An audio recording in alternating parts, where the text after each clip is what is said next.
एक साहब अपने दोस्त के साथ गुजरे, अजान हो रही थी तो दोस्त ने कहा मैं नमाज पढ़ लेता हूँ, तो अंदर नमाज पढ़ने गया, इत्मीनान के साथ नमाज पढ़ रहा था। तो जब बहुत देर हो गई, इन्हें बाहरों आवाज मारी भी के गल तू बाहर नहीं आंदा, केड़ी चीज ने तेनू अंदर रोकया है?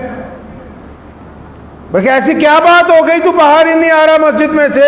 ऐसी कौन सी बात है जिसने तुझे मस्जिद के अंदर रोक रखा है? तो अंदर वाला भी बहुत तेज दिमाग था, उसने आवाज का जवाब में कहा कि जिसने तुझे अंदर आने से रोका हुआ है उसने मुझे बाहर जाने से रोका हुआ है।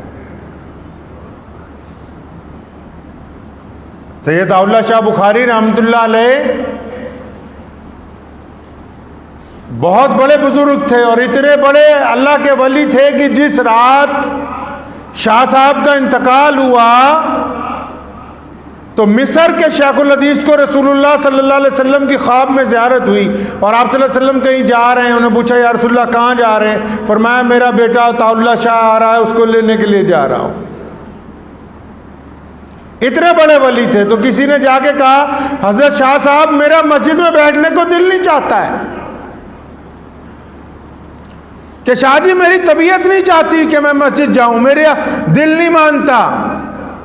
शाह साहब मुस्कुराए, कहने लगे सोनिया पुत्रा ऐसा नहीं है कि तेरा दिल नहीं चाहता कि तू मस्जिद में जाए, तू ये ना समझ कि तेरी तबीयत नहीं चाहती। फरमाया मस्जिद वाला तुझे मस्जिद में बुलाने के लिए तैयार नहीं है।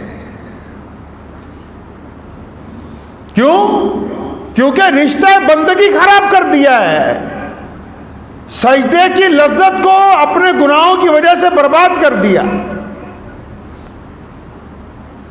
एक साहब मुझे पूछने लगे कि पहले गुनाह छोड़े कि नमाज पढ़ना शुरू करें? हमने कहा इस्लाम ने कहा, रसूलुल्लाह सल्लल्लाहु अलैहि वसल्लम ने तालीम दी है कि गुनाह बाद में छोड़ेंगे, पहले नमाज पढ़नी शुरू करेंगे। जब ये नमाज अदा होगी तो ये गुनाहों को पीछे धकेल देगी। फरमाया इसीलिए तो तुम्हें नमाज पढ़ा रहे हैं कि तुम बेहतरीन बंदे बन जाओ।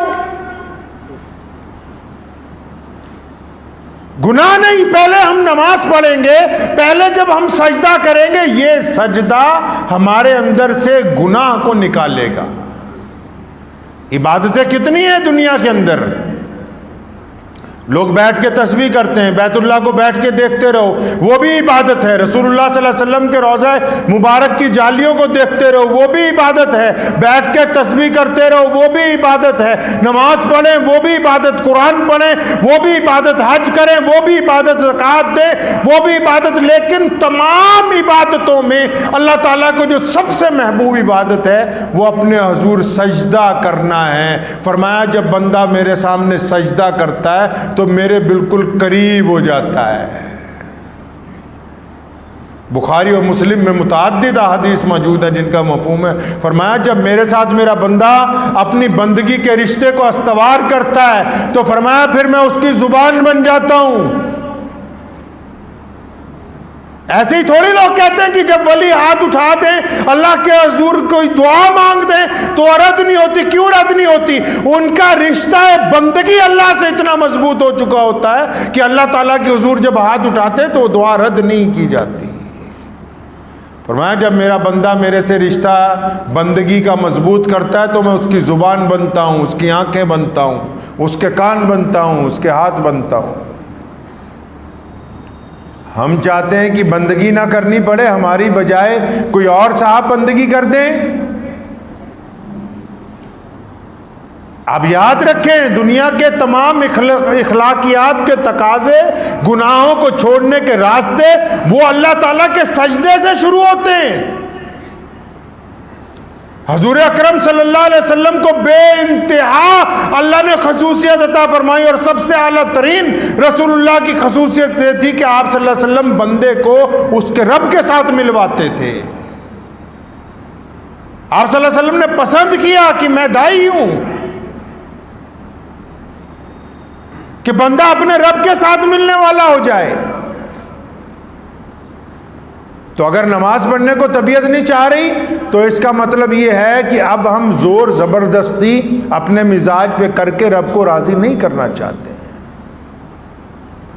आप देखें ना, मोबाइल हमारा वक्त खा जाता है, यारों की महफिल हमारा वक्त खा जाती है, गप्पें हमारा वक्त खा जाती हैं, गैर ज़रूरी फिल्में हमारा वक्त खा जाती हैं, बिला ज़रूरत की महफिलें हमें ज़ाया कर देती हैं। और उनसे फ़ायदा क्या है जी? पता लगे उनसे फ़ायदा क्या हुआ जी?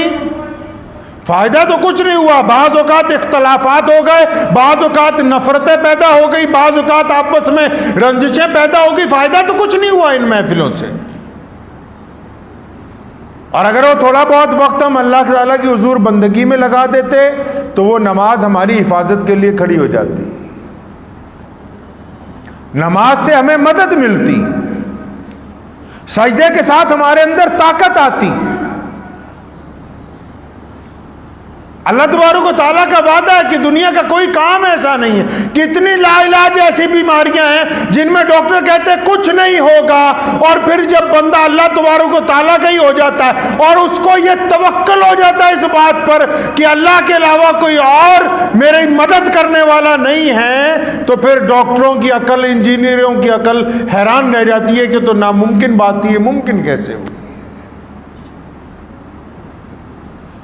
तो आप क्या समझे रिश्ता है बंदगी को? क्या रिश्ता है बंदगी ये है कि हम दौलतमंद हैं, हम ज़्यादा खूबसूरत हैं, हम ज़्यादा ताकतवर हो गए? नहीं, आप इस बात को आज से अपने दिल में बिठा लें कि अगर मस्जिद में जाने को तबीयत नहीं चाह रही तो रिश्ता है बंदगी अभी कमज़ोर है। नमाज में अगर मुकम्मल तबीयत नहीं लग रही तो रिश्ता है बंदगी अभी कमज़ोर है।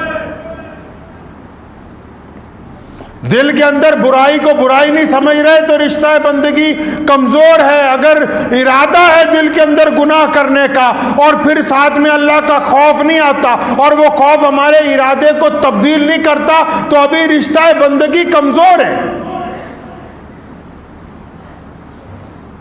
अल्लाह बंदे से तब राजी होते हैं, इधर बंदे के दिल में बात आती कि मैं फलां के साथ ठगी मार सकता हूं, साथ में दिल में बात आती कि नहीं मेरा रब मुझे देख रहा है, और फिर वो अपने अल्लाह की मोहब्बत में उस गुनाह से रुक जाता है। तो पता लगता है कि ये अल्लाह का वली है, ये जब दुआ करेगा वो कबूल हो जाएगी। वली माँ के पेट से नहीं पैदा होते, वो अपने किरदार से बनते हैं।